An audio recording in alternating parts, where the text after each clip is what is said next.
To kind of set the stage so you are mentally prepared for the level we're about to get to, the lead counsel for the defendant in this case previously was caught on a Zoom court appearance walking around without pants on. I just want to make sure everyone's prepared. Now, we're going to skip quite a bit and get to the juicy parts here, parts that I would love to see lawyers discuss on their channel. Despite this unequivocal provision in the trial preparation order, Mr. Kacharoff, lead counsel for defendants, repeatedly represented during the final pretrial trial preparation conference that he was unaware that plaintiff's motion in limine would be discussed at this conference, nor was he prepared to do so. Indeed, Mr. Kacharoff did not have a copy of the opposition with him. As discussed extensively on the record, after confirming with Mr. Kacharoff that he signed the opposition consistent with his obligations under Rule 11 of the Federal Rules of Civil Procedure, the court identified nearly 30 defective citations in the opposition.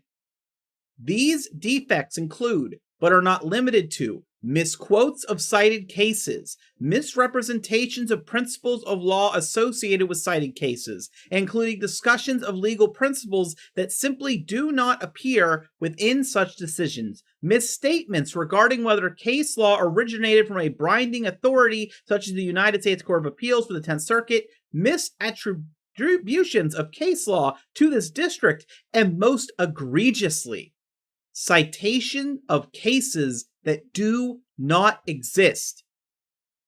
Despite having every opportunity to do so, Mr. Kacharoff declined to explain to the court how the opposition became replete with such fundamental errors. For example, when confronted with the misquotation in a parenthetical appearing on page 3 of the opposition purportedly drawn from Matta v. City of Farmington, Mr. Kacharoff stated in court, "Your Honor, I may have made a mistake. I may have paraphrased and put quotes by mistake. I wasn't intending to mislead the court. I don't think the quote is far off from what you read to me."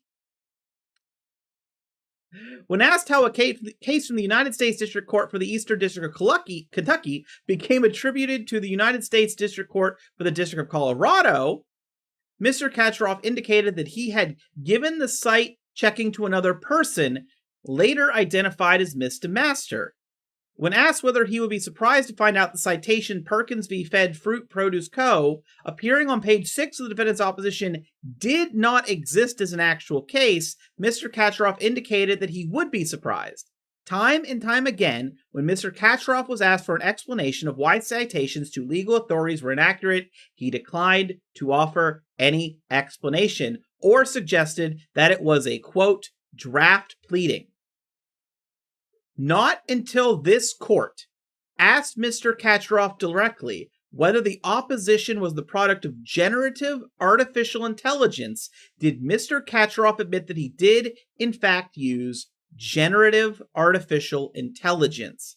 After further questioning, Mr. Kacharoff admitted that he failed to cite check the authority in the opposition after such use before filing with the court, despite understanding his obligations under Rule 11 of the Federal Rules of Civil Procedure. Even then, Mr. Kacharoff represented that he personally outlined and wrote a draft of a brief before utilizing generative artificial intelligence. Given the pervasiveness of the errors in the legal authority provided to it, this court treats this representation with skepticism.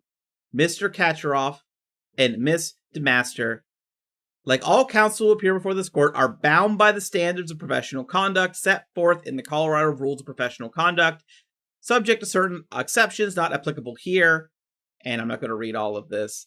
Both Virginia, where Mr. Kacharoff is a member of the bar, and Wisconsin, where Ms. DeMaster is a member of the bar, have corresponding rules.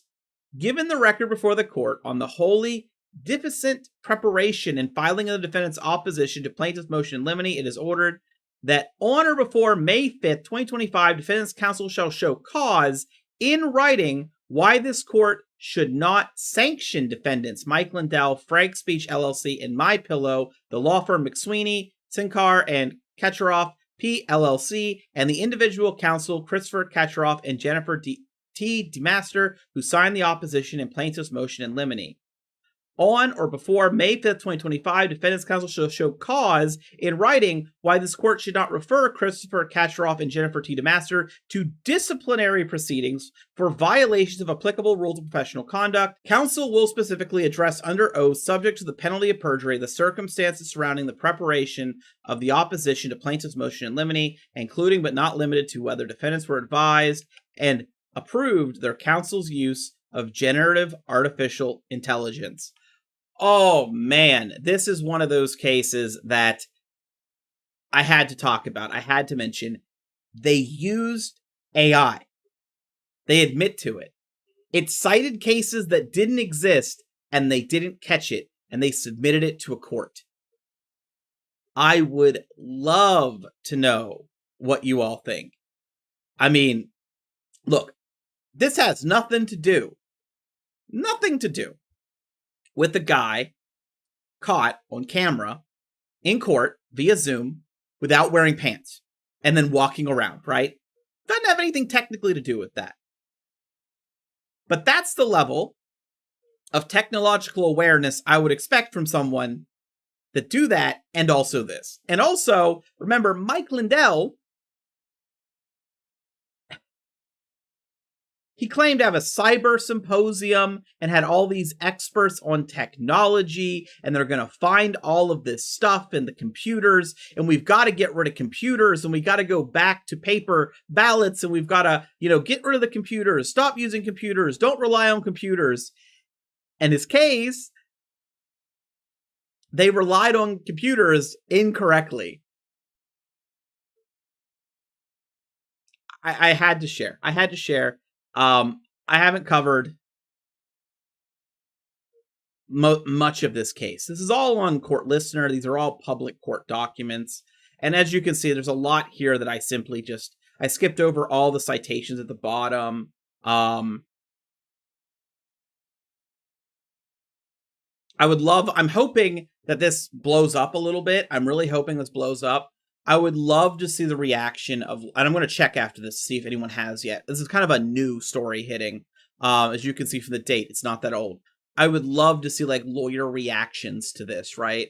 Lawyer reactions to the fact that they used generative AI, didn't mention it until the judge called it out. And I would love to know, what should the punishment be? Obviously, people that aren't lawyers are going to say, oh, this or that. I would love to know what people in the actual field believe that the punishment should be for a scenario like this, because this isn't a small issue, right? This isn't small. This is a lot of citations, cases that didn't exist, it sounds like a lot of work the judge had to do, pulling teeth essentially, to get this out of them, to get them to talk about it, to get them to explain what actually happened. I would love to know what is an appropriate punishment, and will that punishment affect them being able to continue as counsel in this case? Because I'm going to be honest, if I was a defendant, I wouldn't want them as my counsel anymore, personally.